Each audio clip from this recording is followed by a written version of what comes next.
What's good? What's good? What's good? Another impromptu live up in this joint, up in this piece.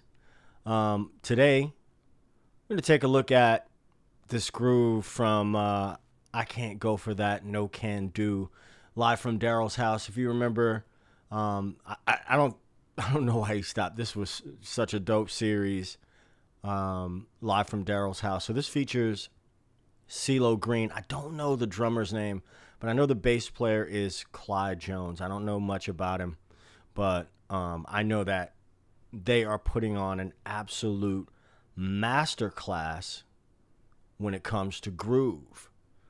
An absolute masterclass. So before we get into it, let me do this thing and just mention that this should fall under fair use. Do your boy a favor. Do all these things. If you like the video, get some engagement in there. It really helps me out. It helps me to know what content you guys dig. And so I can continue to create that content, right? And research that content, etc., etc. As always, this video is brought to you by the TED Talk Space store. There's a link in the description of this video where you can get you some merch. You can pick up my album and all that good stuff. So let's get into it. I won't be before you long, as the church folks say sometimes. Let's just look at the first two measures of this groove, and then I'm going to talk about why it works. I don't know if you can see my cursor, but up at the top, let me just explain the notation here at the top real quick. So I've transcribed the bass part, right? Stephanie. Is it Stephanie? It's a Prince fan in the house. I hope that, let me put a 1 in the chat if you can see my cursor. It'd be helpful to know if you guys could see my cursor, so I can explain this. So anyway, so up here at the top, I've transcribed the bass part, right? This is the first two measures. Down here, I've transcribed the basic drum beat. What's up, Tiny? And the reason that I transcribed the drum beat is because I want to show you how the bass line works and lives in conjunction with the drums. You dig? So that's why I've done that. I am playing a 5-string today, but truth be told, this will work on a 4-string as well. All right. So let's just take a look at this. You know, we got this pickup here in the beginning. Yeah, that's it. Let's do 4 measures. Okay, that's the main idea of the groove. All right. So Klyde is playing, he's playing this. Let me make this window smaller. He's playing this here, but you can still do this on a 4-string bass, F at the first position. Let me know also if my if the bass level is cool for you guys. All right. So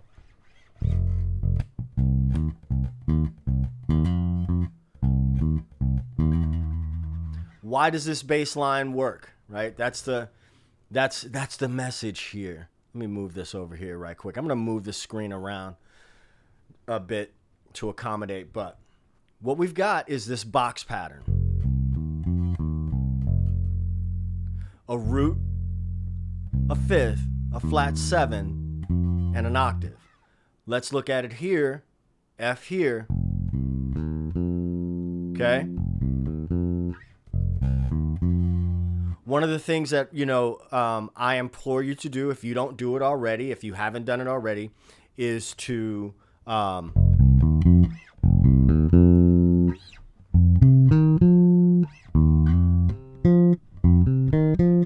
find as many different places where you can address that sound or that box, right? So I'm going to turn the bass up just a wee bit more.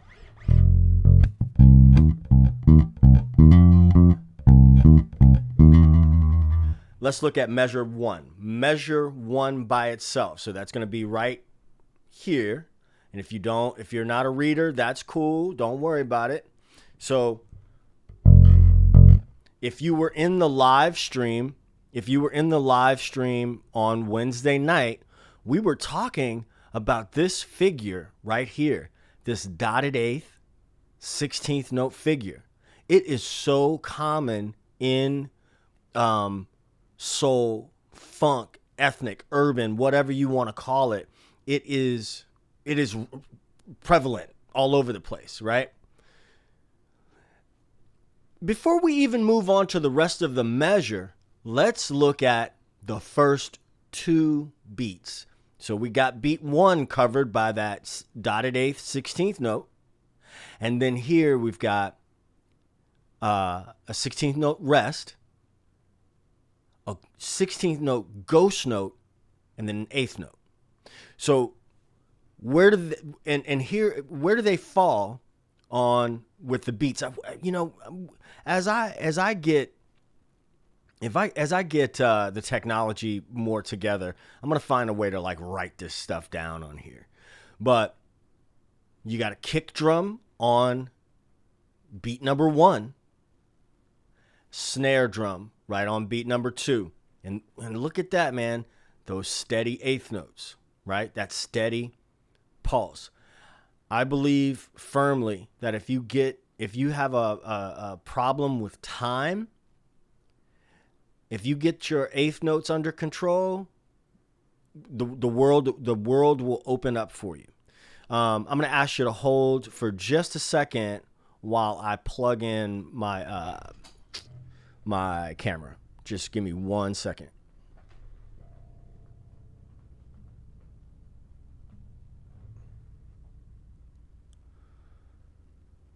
And we're back.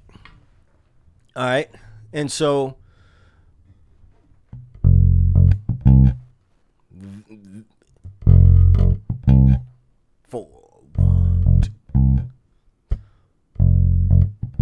and then on the next 2 beats, beat number 3, and beat number 4, we just have that E flat, E flat, C. So here's that rhythm. 1, 2, 3, 4.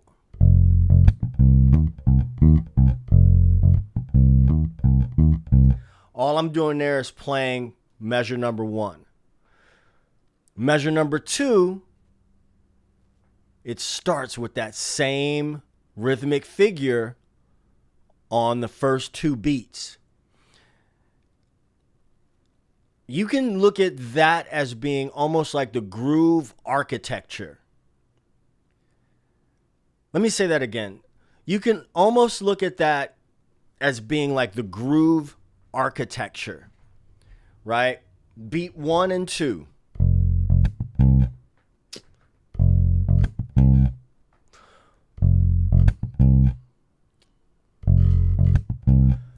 Root 5th. If I play it here.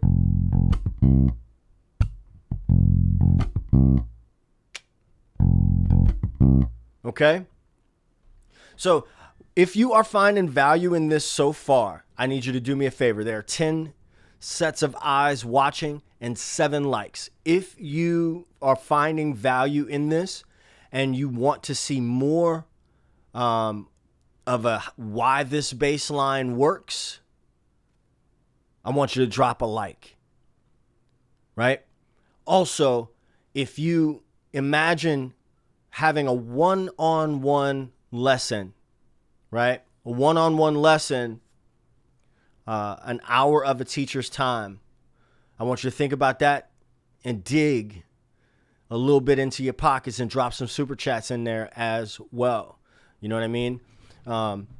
I gotta not be shy to ask, because I gotta keep my lights on as well. So I appreciate the likes. I appreciate the likes. I appreciate the love. I appreciate your eyes. So we just covered how those first two beats are sort of the architecture of this groove. So beats 3 and 4 in the first measure, beats 3 and 4 in the second measure. So he does this trill here. And this thing, this kind of trill, you can do, I do it this way. I also do it this way. I know that on this video, he's doing it like this. The secret, I use the term secret very loosely, but the advice that I would give on that is to not overthink it, right? Now listen, you've heard me say this before. What I'm telling you is a way, not the way. It's a way, not the way. So let's look at measure 3 and measure 4. If we're looking at this as a 4 measure pattern. Tiny, thanks for the super chat. Tiny, thanks so much for the super chat. Appreciate you. As always, appreciate you sticking in there, being a bass head with us. All right. So in measure 4 looks exactly like measure 1. You see that? Look at measure 1. I hope you can see my mouse. I don't know if you can really see my mouse. I hope that you can. Here's measure 1, right? And look at measure 4. Actually, they're not exactly the same. The rhythm is the same, but in measure 4,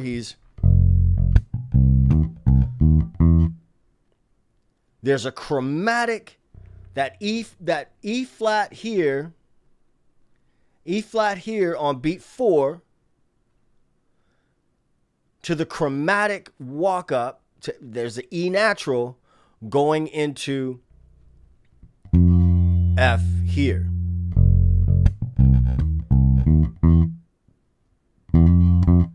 And this little scoop symbol there is just denotes you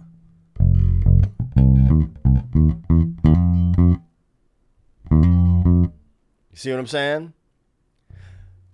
But then the last 2 beats are exactly as they were before. So what we're going to do now is let me see if I can make this smaller. And we're going to loop that section, right? Bars 2 through 5.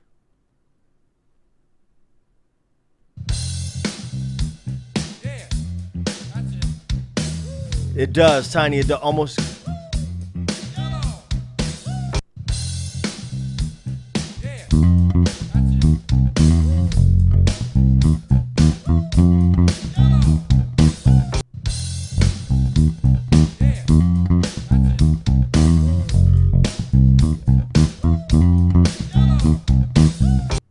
I don't like the way this is not looping like right.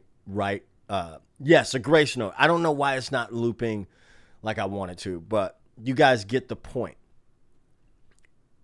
Then when the keys come in,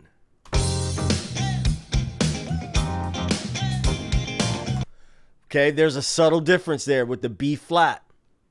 We're on a F minor, so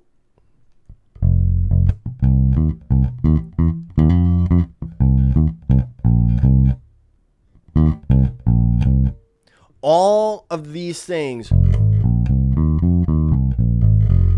in this box, in that F minor realm, however you want to, approach the other stuff. There's something really cool he does in here that I'm going to get to in a second, but right now,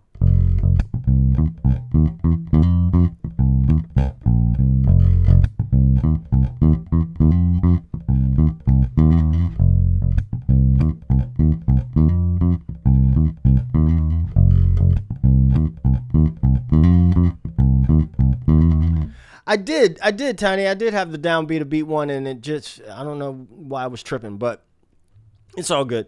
So let's move on and let's look at some of the subtle nuances. But you see this dotted eighth, 16th note figure is sort of like the whole basis of this groove, right? All the stuff that all the other, even with all of the other little subtle variations and things, that's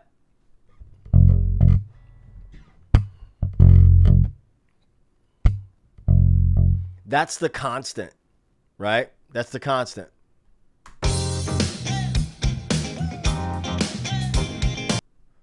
Guess you guys want to see Klyde, don't you? He is. They are really putting on a masterclass in pocket.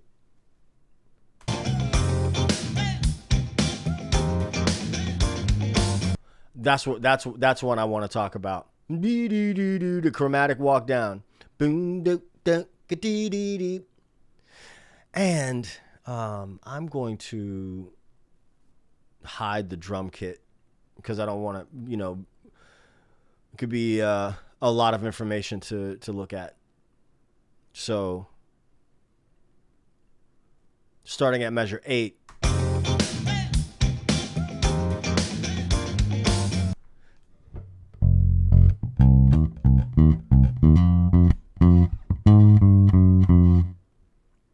Turns us right back to the top of the groove. Right now I am looking at this highlighted measure 8 and measure 9. Measure 8, measure 9. Measure 8 and measure 9. This is what I like to see. I got 14 sets of eyes and 14 likes. I appreciate it. Let's get them super chats happening in there too, man. Buy your boy a cup of coffee, man. Yeah, Tiny. Letting the music breathe, bruh. Letting it breathe. Sometimes I like to say space. When I'm playing with younger musicians sometimes, I be like, hey, man, you ever heard of Captain Kirk? Space, the final frontier. So anyway.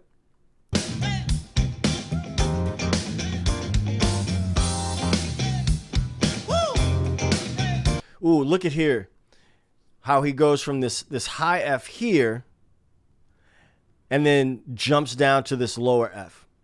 Also, let me know if you guys would be interested in me providing this transcription as a PDF download. Let me know if that's something that you'd be interested in me doing. If so, I'll make that happen. Right now, I've just done this, for my own benefit.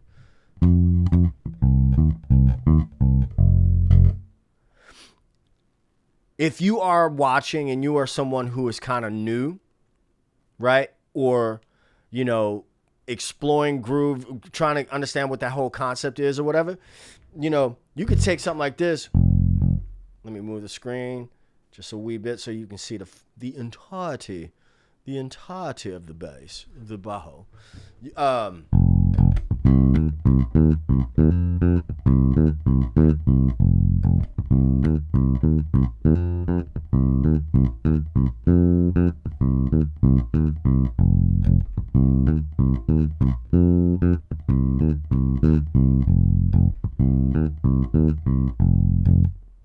Right?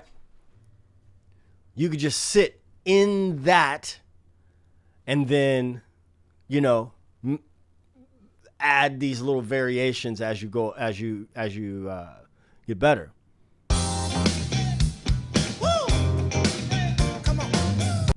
Oh, excuse me. I burped. And I didn't mean to on the mic. I feel really embarrassed, but we're live, so I can't do anything about that.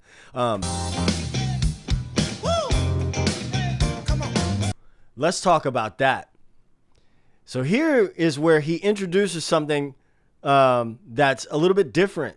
In measure 11, he introduces this G. So which would be the 9, right?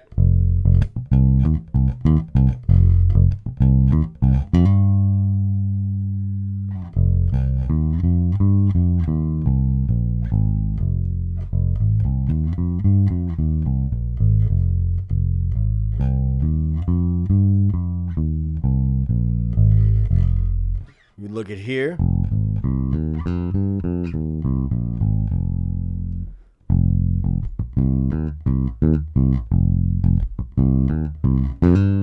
Look at that.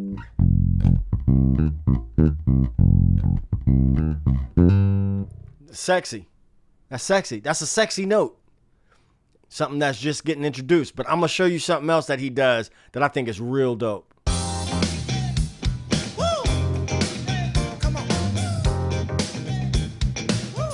Boom.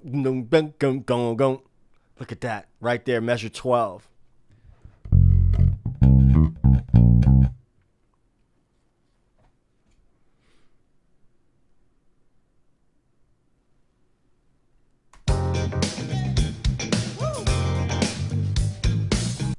So here now he's adding more movement into this groove.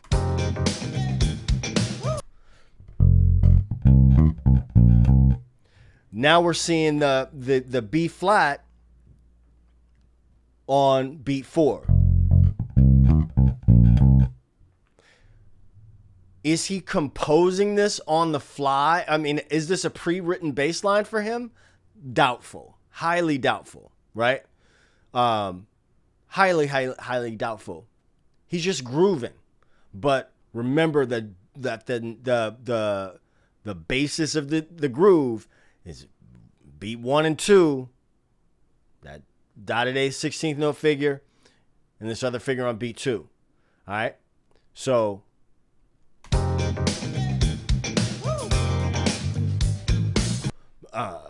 boom, dum, dum, dum, dum, dum, dum. Did I lose the measure? There it is.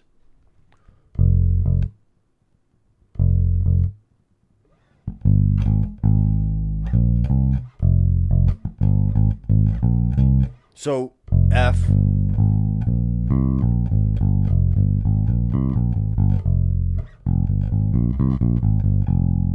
That G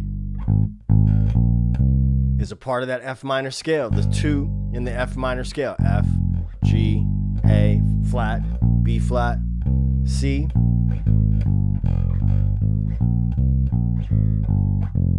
You dig? Tiny, most def. I mean, there's just variations on this idea, right? And now we got the keyboard lick.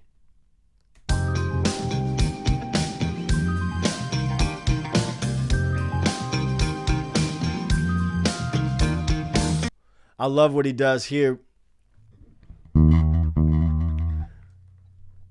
on those 2 quarter notes on beats 3 and 4.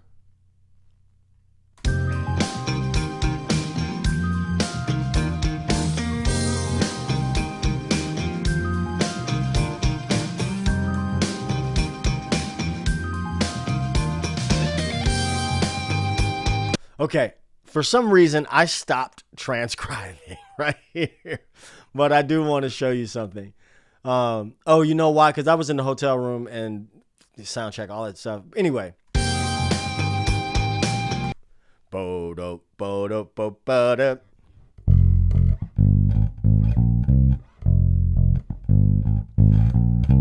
So now coming out of that box, but using the notes from the F minor scale with the same rhythm. He's maintaining the rhythm, but instead of going,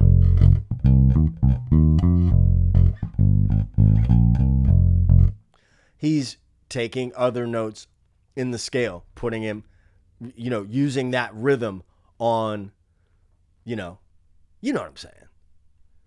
You know what I'm saying. So stand by. Just the shake, is that a vibrato or a modulation? No, it's just a shake. It's just an effect. It's, just shaking between half steps.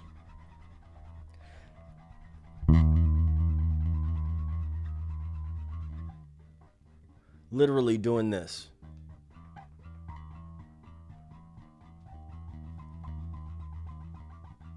I don't think that I've ever practiced, like, isolated and practice this in any way, if I were to give a practice tip, I would just say,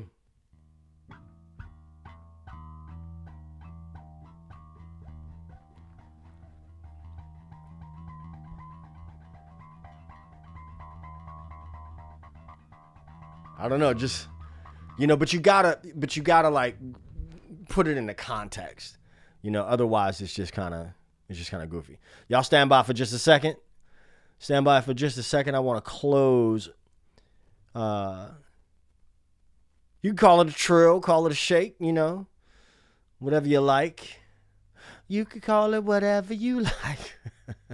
Let me see okay, here it is right here. Let me see if I got this loaded up real quick.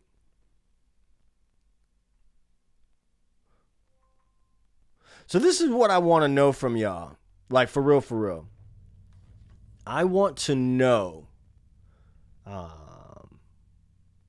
want to get a feel, because I'm going to be doing more of these things where I'm like, why this bass line works. Well, that's called some grease. Yeah, Glenn Fair. It's grease, baby.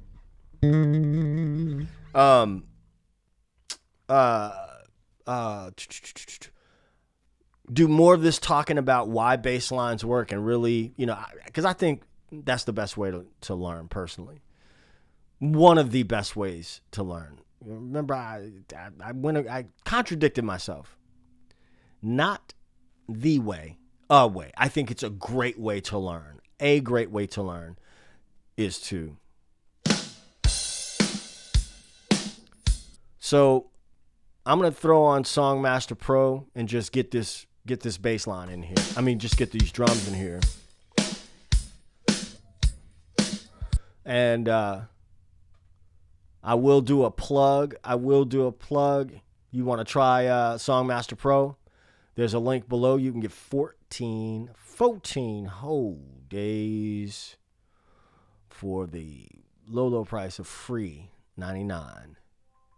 Yes, I will get a little bit of a kickback, but it won't cost you anything extra.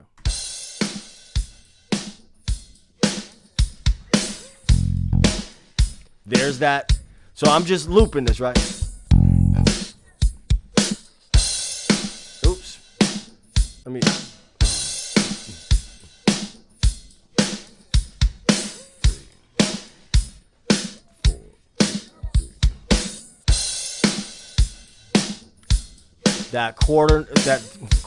That dotted 8 16th note figure.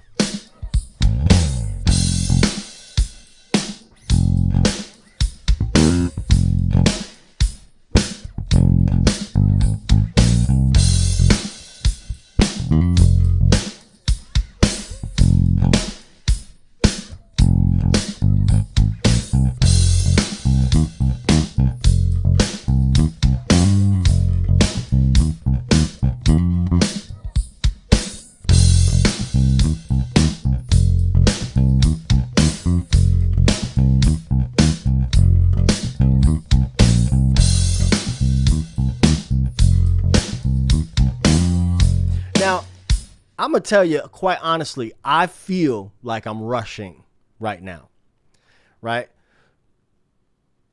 So then that would be my work, right? That would be my work.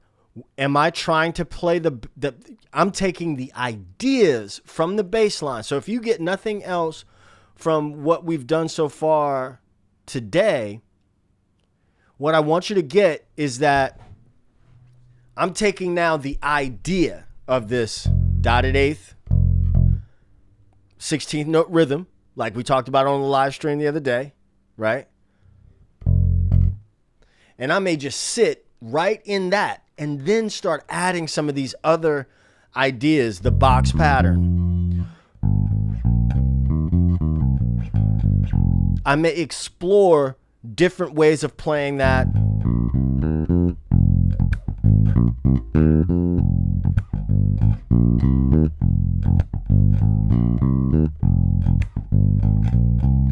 All I'm doing there is listen, if you are finding value in what I'm doing right now, I need you to drop me at the very least,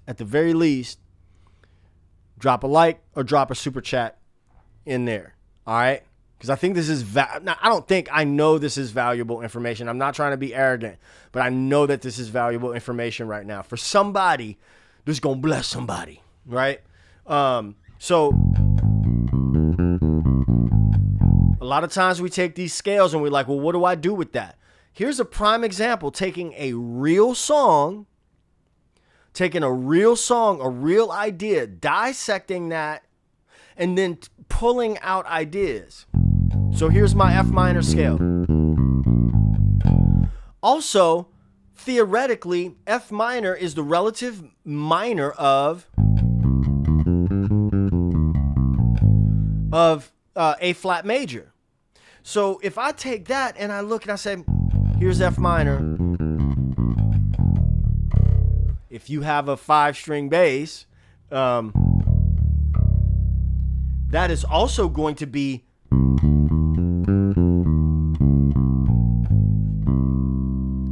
C Phrygian. All right. I don't want to get too deep off into that, but I can just take these rhythms and start playing around with the with the groove, with the scale, and finding different places to play that. There's F minor. Sorry. There's F minor. F minor. F minor. So,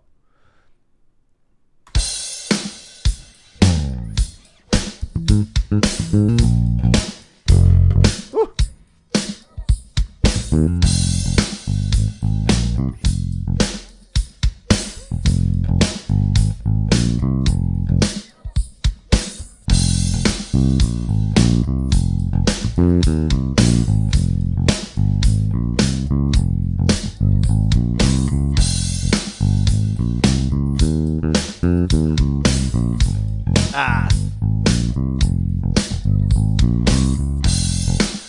I'm just goofing around with the scale. Let's get back into the actual groove.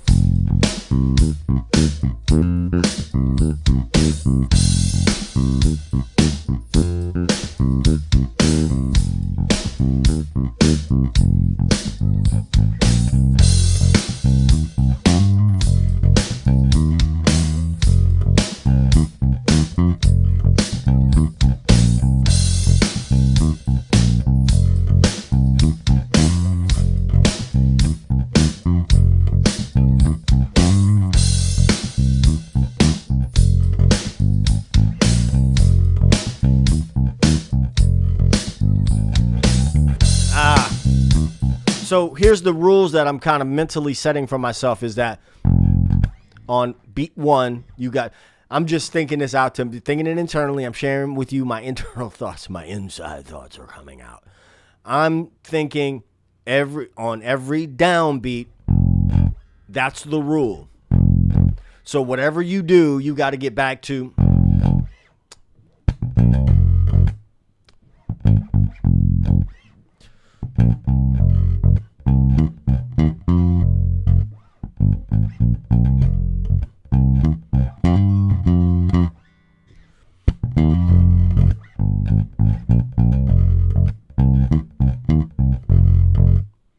if I set that as a rule, you dig, to get back to that.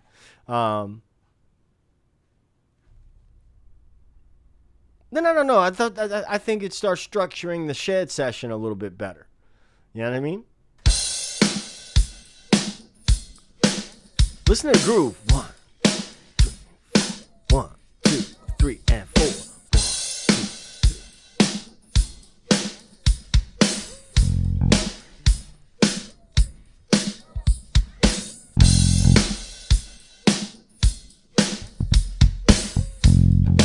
Talking about thinking like a drummer.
So hopefully you get the idea of what I'm talking about. So for those of you who are just tuning in,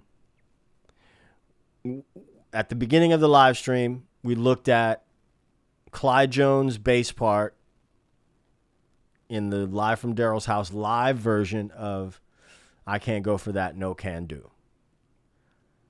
What we did was we looked at what made that bass line work rhythmically and the shape, harmonically, rhythmically and harmonically. And then we started taking the concepts from that bass line to use as practice tools. Okay? The tool that I'm using to separate the tracks and loop the drums is called Songmaster Pro. There is a link in the description of this video. You can get 14 days off of that for free. Yes, I do get a little bit of a kickback for that, but it doesn't cost you anything extra, and it helps me keep the lights on. All right. So with that, I'm gonna get y'all Saturday back. You know what I mean? And I'm gonna get back into doing the things that I got to do. But if you have any requests or anything like that, man, y'all please go over to sonofabass.com. Please sign up on my mailing list so I can, stay in touch with you. I will not spam you. I will not get, your information is safe with me, but I would like to stay in touch and all that good stuff. So if you have questions, comments, concerns, leave them down in the comments below. I'm typically responding to those typically within 24 hours and always personally. All right. So I will catch you guys in the next video or live stream. Make sure that you hit your subscribe and hit the notification bell so that you know when the things are going down. All right. Peace. 2 fingers.